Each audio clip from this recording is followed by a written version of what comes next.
It's the back-to-school time of year, and for most parents and kids, it is bittersweet. Oh, but for one small group, it's a little more bitter and a little more sweet.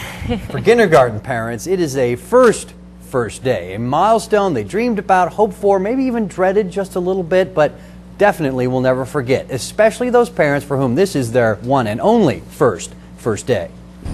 Come on, sweetie. Let's go in here and put your clothes on. For her entire life, anytime Kristen Osborne has needed clothes, Which one do you think you might want to wear? Probably this one. Probably that one. food, I want you to eat. or attention, Here, just take a little lots and lots of attention, her dad Ricky or mom Kim have been there. Kristen has been the center of my life for the last 5 years. But this week, all that changes. Kristen's days are going from this to this. And it's just something that I know that I will get used to. But at the same time, it's going to be really hard. It really is.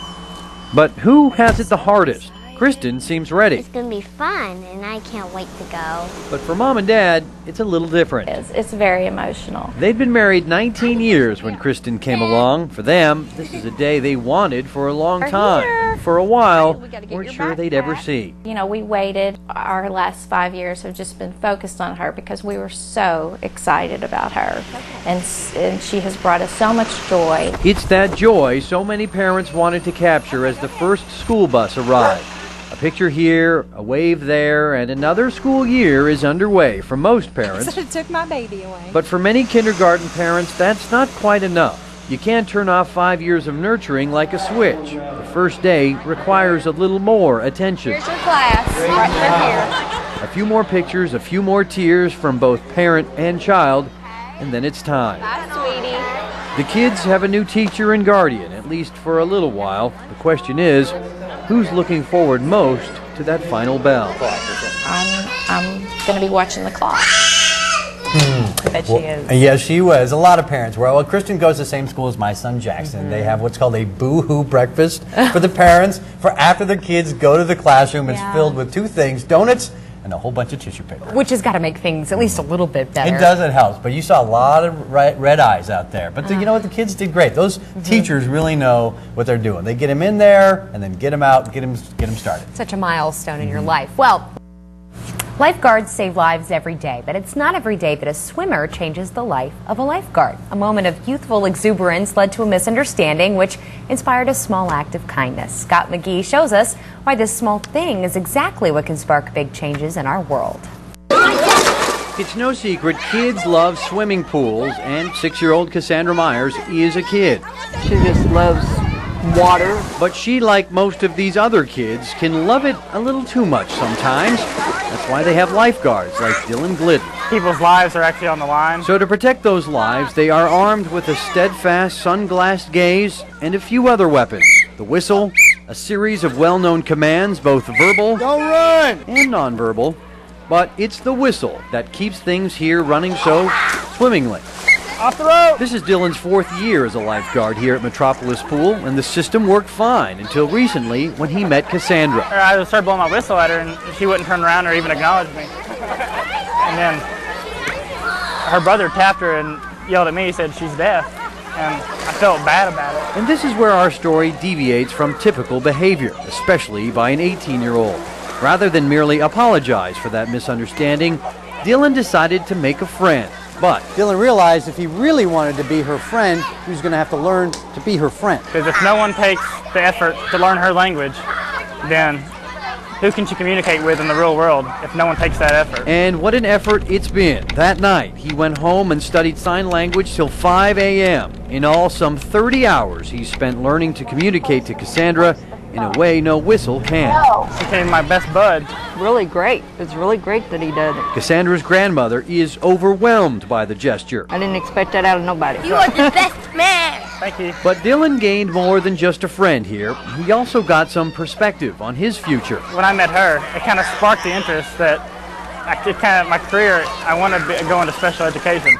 And he's already learned a valuable lesson, that you don't need a whistle to save a life or to make a friend. Walk! In Metropolis, Scott McGee for WPSD Local 6.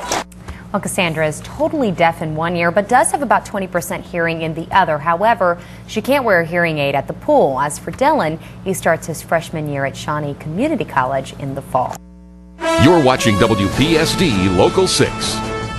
Well, as adults, we know the importance of reading, but kids, sometimes they don't fully appreciate its significance. And our teachers certainly play a huge role, but sometimes someone else can really make the difference. And tonight, we have the story of a Metropolis teen who went from self-professed dork, that's her words, by the way, to pageant winner, and used that platform and the confidence it brought to show others that books can transform anyone. How's my favorite girl? Have you had a good day? 17-year-old Sophia Thomason is kind of like a magnet. Wherever she goes, kids seem to follow. Once I come here, I realize anything is possible. She's really nice. Actually, that lesson may have started a little bit sooner. You see, Sophia wasn't always this way. I was a really dorky looking freshman. I had really big bushy hair. And it didn't help that her passion isn't typically high on the in-crowd's list of cool things to do. I've always loved to read. But last year, Sophia took a chance. She competed in and won the Metropolis Most Outstanding Teen crown. Through that, it really opened a lot of doors for me. I thought, you know, here's someone that can make a difference. Paul McKnight is one of those people who opened a door for Sophia. He runs the Metropolis Housing Authority, and he asked if she'd like to help out. I didn't even know what it was, to be completely honest. But she knew there'd be kids there, many of them who already participated in her after-school program called Read Indeed. This is my story quilt. Some 41st through 4th graders learned the importance of reading from someone who not only loves to read, but knows what it's like to feel out of place. I can relate to them and tell them how it felt for me to be picked on and how it felt for me to have those struggles. And then a funny thing happened. The learning became a two-way street. When I came here, my world changed because I saw that having a bad day was Mom ran out of food stamps at the grocery or Dad left. So when the school year was over, Sophia just kept coming back to the Housing Authority and these kids, sharing her passion for reading. My reading level 3 went up a lot. And also showing them that reading, determination, and maybe the right haircut can take you a long way. She's just an outstanding role model. We've just got to reach out past what we'd originally thought was possible. Well, just to emphasize that point, Sophia says her experience working with these kids has inspired her to become a lawyer specializing in family and civil law to, quote, stick up for those who can't stick up for themselves. Well, hanging out at the mall, going to the lake, watching movies, painting a house. One of those 4 things is generally not synonymous with summer vacation. For most kids, anyway. But there are a number of local teens who are kind of turning the typical summer on its head. Instead of goofing off, they're helping out, improving their community one paintbrush, saw, and hammer at a time. And here's the best part. They're paying for the privilege to do it. A cut here, a sweep there, a brush stroke there and there. Robert Boland's house has needed this sprucing up for a long time. The kind of work the disabled veteran just can't afford and can't do himself. It's hard, and it makes me feel bad, you know, at first when I started here. You got 2 kids to support and bills. You can't take what's left and pay somebody to do the house. And every day as the house deteriorated just a little more, so did the Boland family's spirit. I didn't think there was any hope.